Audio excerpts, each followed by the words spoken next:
एक गांव में एक गरीब परिवार रहता था। उनका जीवन छोटे मोटे रोजमर्रा की मेहनत और संघर्ष से भरा था। वे न तो धनवान थे और न ही किसी बड़े व्यापार में शामिल थे। परिवार में एक छोटी सी बेटी थी जिसका नाम नीता था। नीता एक सपने में जीने वाली थी। उसे स्कूल जाना बहुत शौक था, परंतु परिवार की आर्थिक स्थिति ने उसके सपनों को भी अपनी लकीरों में बांध दिया था। एक दिन नीता ने एक पुस्तकालय में काम करने का मौका पाया। वह वहां पढ़ाई के साथ साथ अपनी कोई भी बचत नहीं कर पा रही थी, लेकिन उसने कभी हार नहीं मानी। एक दिन उसने अपनी पढ़ाई के लिए इंटरनेट से फ्री कोर्स खोजा और उसमें नामांकन लिया। उसने बिना किसी खर्च के नए ज्ञान का स्रोत खोला।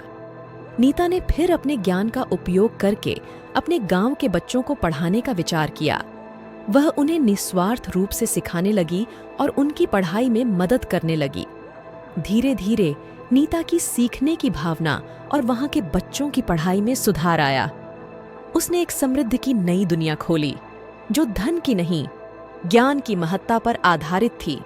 आखिरकार नीता की मेहनत और संघर्ष ने उसे एक सम्मानित शिक्षिका बना दिया और उसने गरीबी के बावजूद अपने सपनों को पूरा किया। तो इस कहानी से हमें यह सीखने को मिलता है कि सफलता के लिए धन की जरूरत नहीं, बल्कि ज्ञान, मेहनत और संकल्प की आवश्यकता होती है। गरीबी भी किसी को उसके सपनों को पूरा करने से नहीं रोक सकती, बल्कि एक सही सोच की जरूरत होती है।